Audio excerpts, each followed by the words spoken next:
नमस्ते। आज हम एक ऐसी कहानी पर बात करने जा रहे हैं जो सच में दिल को छू लेती है।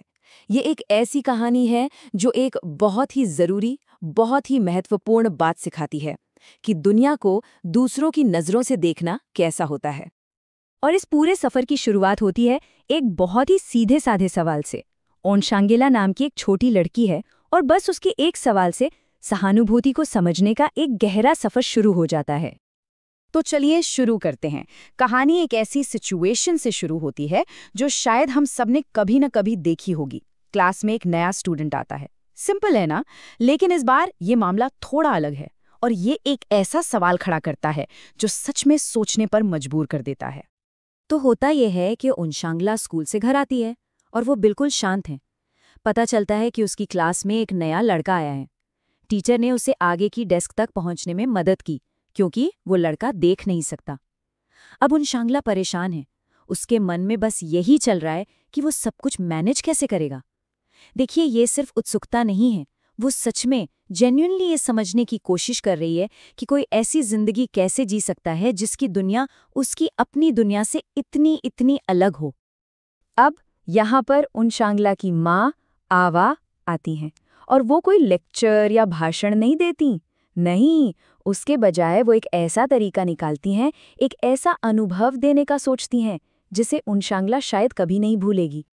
तो खेल कुछ ऐसा है। स्टेप 1, ओनशांगला की आंखों पर एक स्कार्फ बांधा जाता है। स्टेप 2, आवा उसके सामने कोई चीज रखती हैं।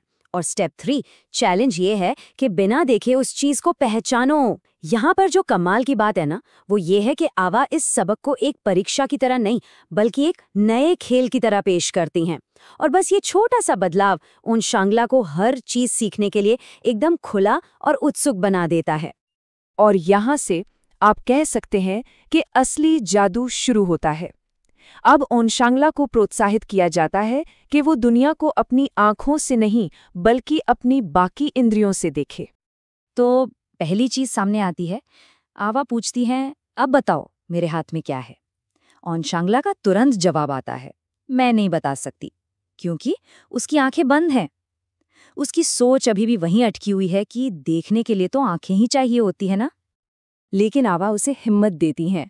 उसे कहती हैं कि उसे छू कर देखो, उसे सूंघ कर देखो। और जैसे ही वो ऐसा करती है, उसे एहसास होता है ये कुछ नरम सा है, एक फूल। ये वो आहा मोमेंट है। पहले बार उसे लगता है कि शायद वो बिना आंखों के भी देख सकती है। और फिर वो कहती है, ये एक गुलाब है। ये सच में एक शक्तिशाली क्षण है, क्योंकि ओनशांगला को समझ आ जाता है कि देखना सिर्फ आंखों का काम नहीं है। ओके, तो एक सेंस तो एक्सप्लोर हो गई। अब आवा कहती हैं, चलो अब दूसरी चीज आजमाओ, मैंने क्या पकड़ा है। इस बार चुनौती सुनने की इंद्रिया पर केंद्रित है। और फिर एक आवाज आती है, ट्रिन ट्रिन। ये एक जानी पहचानी सी आवाज है जो ओनशांगला के दिमाग में कनेक्शन बनाती है। ये उसको दिखाती है कि आवाजें भी अपने आप में एक तस्वीर बना सकती हैं। और वो खुशी से चिल्लाती है, ये घंटी है, वो छोटी वाली घंटी जिससे इतनी सुरीली आवाज आती है। मैं इसे सुन सकती हूँ। उसकी आवाज में जो उत्साह है, जो खुशी है, वो इस बात का सबूत है कि उसे दुनिया को समझने का एक और नया तरीका मिल गया है, सिर्फ आवाज के जरिए। अच्छा, तो स्पर्श हो गया, गंध हो गई, सुनना हो गया। अब आती है आखिरी चुनौती। आवा पूछती हैं, ये क्या है? अब मैंने क्या पकड़ा है? इस चुनौती के लिए एक नहीं बल्कि 2 इंद्रियों को एक साथ इस्तेमाल करना होगा, स्पर्श और स्वाद। तो पहले वो उसे छूती है और कहती है, ये एक गिलास है। ठीक है, ये तो आसान था। फिर वो अपनी उंगली अंदर डालती है और कहती है, पानी का एक ग्लास। वो ग्लास को तो पहचान लेती है, लेकिन आवा उससे थोड़ा और आगे बढ़ने के लिए कहती हैं, ये पता लगाने के लिए कि अंदर आखिर है क्या। और जैसे ही वो उसे चखती है, उसकी आंखें, मतलब मन की आंखें खुल जाती हैं। ओह, ये पानी नहीं, ये तो संतरे का जूस है। बिल्कुल सही।